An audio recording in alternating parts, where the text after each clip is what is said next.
देहरादून शहर में दोस्तों का एक ग्रुप।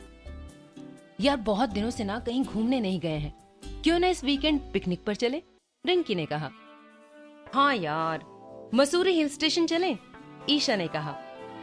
वहां जाने के लिए थोड़ा ज्यादा समय चाहिए, अभी उतने दिनों की छुट्टी नहीं है, विक्रम ने कहा। अरे हाँ यार, ईशा ने दबे स्वर में कहा।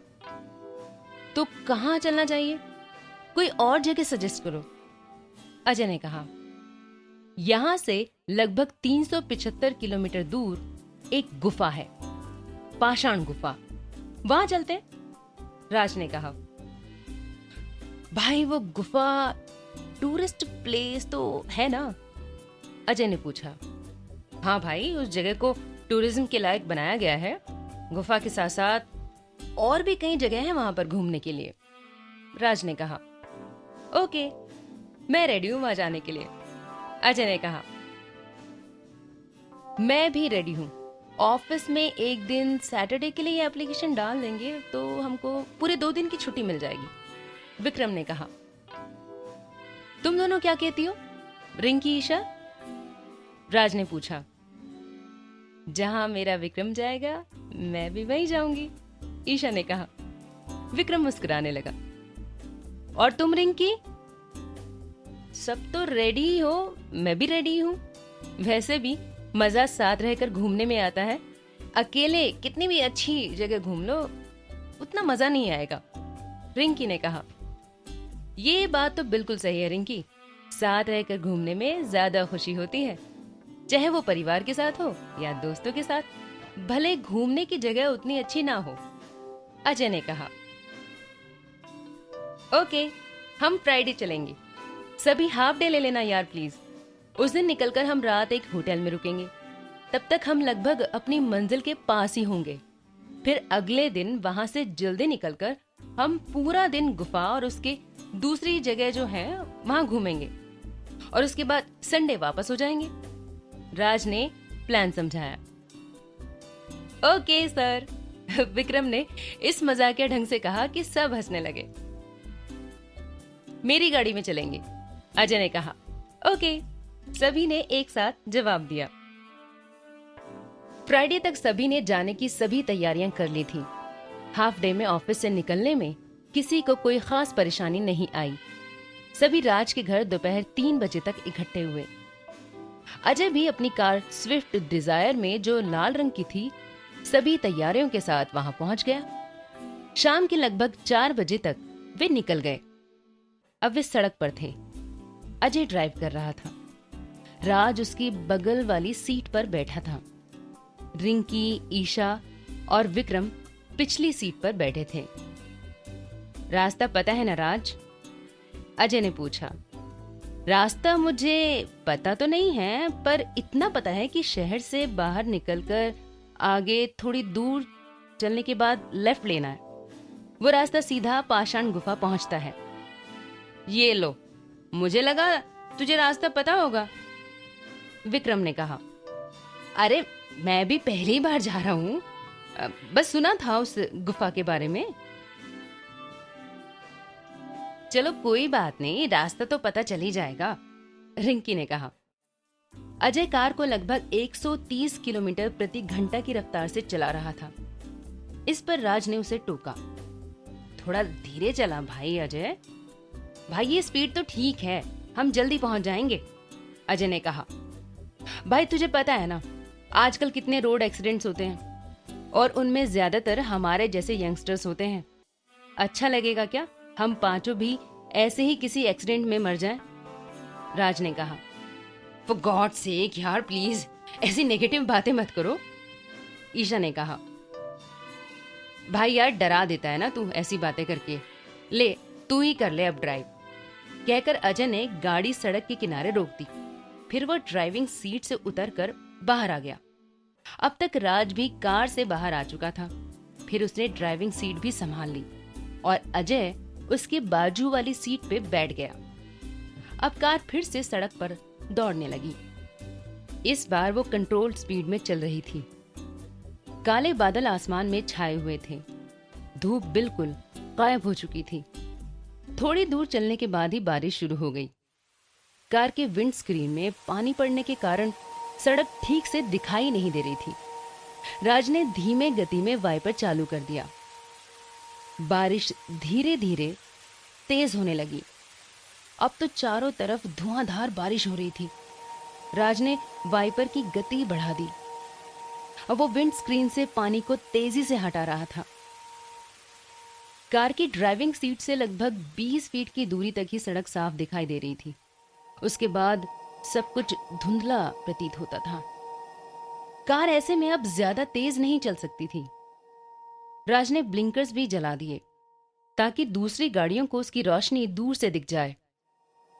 कार लगभग 30 किलोमीटर प्रति घंटे की रफ्तार से आगे बढ़ रही थी। उसके वाइपर अपने सर्वाधिक गति से विंड स्क्रीन से पानी हटा रहे थे। ब्लिंकर्स के संतरे रंग का लाइट एक एक सेकंड के अंतराल में जलता बुझता था। उस संतरे प्रकाश का प्रतिबिंब गीली सड़क, जो गीली होने के कारण और काली दिख रही थी, पर बन रहा था। अजय ने कार का म्यूजिक प्लेयर ऑन किया और उसमें गब्बर फिल्म का गाना लगा दिया। गाना चलने लगा। तेरी मेरी कहानी है बारिशों का पानी, बनके जो इश्क बरसे तेरी मेरी कहानी। वाओ यार, कितना औसम मौसम है। कहने के साथ ही ईशा अपना मोबाइल निकालकर बाहर के नजारे को कैमरे में एक वीडियो के रूप में कैद करने लगी। और हमारे रोमियो भाई को अपनी गर्लफ्रेंड के पीछे मजा आ रहा है या नहीं? अजय ने पूछा। हाँ भाई, बहुत। इस रोमांटिक मौसम में तो और भी ज्यादा, विक्रम ने जवाब दिया। सभी हंसने लगे। वैसे तुम क्यों पूछ रहे हो? लगता है तुम्हें भी एक गर्लफ्रेंड दिलवानी पड़ेगी, ईशा ने कहा। हाँ यार अजय, तुम भी अब कोई लड़की ढूंढ ही लो, रिंकी ने कहा। हाँ यार ईशा, दिलवा दो यार कोई लड़की, मेरी लाइफ में तो कोई आता ही नहीं। वैसे रिंकी, तुम भी तो सिंगल हो, तुम ही बन जाओ ना। रिंकी झेप गई और सभी हंसने लगे। राज कुछ नहीं बोल रहा है। राज, तुम्हारी लाइफ में कौन है? ईशा ने पूछा। कोई नहीं, अभी तक कोई लड़की मिली ही नहीं, राज ने कहा। अरे ये बहुत सीक्रेट्स रखता है, बताता ही नहीं है, विक्रम ने कहा। अरे कोई होगी तो तुम लोगों को जरूर बताऊंगा यार, सच में नहीं है यार। चलो ठीक है मैं और राज भाई भाई, अजय ने इस तरह से कहा कि सभी को हंसी आ गई। अच्छा कोई गूगल मैप देखो, लेफ्ट में एक रास्ता यहीं कहीं से कटा होना चाहिए, राज ने कहा। नेटवर्क नहीं है मोबाइल में, विक्रम ने कहा। शिट यार, अजय झुंझलाया। किसी के मोबाइल में भी नहीं है क्या नेटवर्क? राज ने पूछा। नो, रिंकी ने जवाब दिया। अरे यार, यहीं आसपास तो होना चाहिए रास्ता, हम शहर से काफी दूर आ गए हैं। निकल तो नहीं गया? नहीं यार, नहीं निकला है। निकलता तो किसी ना किसी को तो दिखाई दे जाता, अजय ने कहा। तभी उन्हें तेज बारिश में एक बूढ़ा सा व्यक्ति दिखाई पड़ा। यार अजय, उनसे पूछ, वो पाषाण गुफा का रास्ता, राज ने कहा। इसको पता होगा, विक्रम ने कहा। अरे पहले पूछो तो सही, अजय ने कहा। राज ने कार उस बूढ़े आदमी के थोड़ा सामने ले जाकर रोक दी।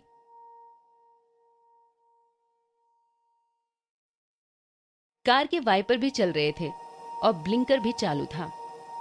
अजय ने खिड़की का कांच नीचे किया और पूछा, बाबा, ये पाषाण गुफा का रास्ता कहां से है? जब वो नहीं सुना तो अजय ने दोबारा कहा, बाबा। इस बार वो पलटकर अजय की तरफ देखने लगा। उसे देखकर अजय एकदम डर गया। वो देखने में काफी भयानक लग रहा था। बाल लंबे, बिखरे हुए, चेहरा एकदम काला, आंखें लाल, नाक मोटी और होंठ चौड़े।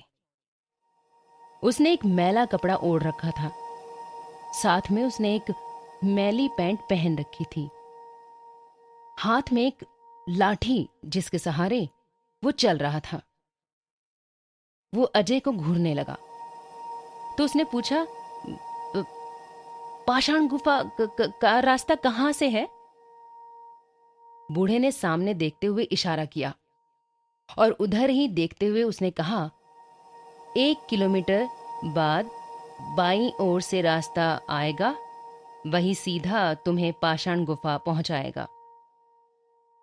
उसकी आवाज में वजन था। फिर वो बिना कुछ बोले आगे बढ़ गया। उसके होंठों पर एक अजीब सी, एक भयानक सी मुस्कान थी जो इन दोस्तों की टोली को नहीं दिखी। बड़ा भयानक था यार, अजय ने कांच चढ़ाते हुए कहा।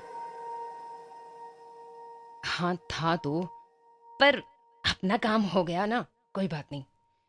राज ने ये कहते हुए गाड़ी आगे बढ़ा दी।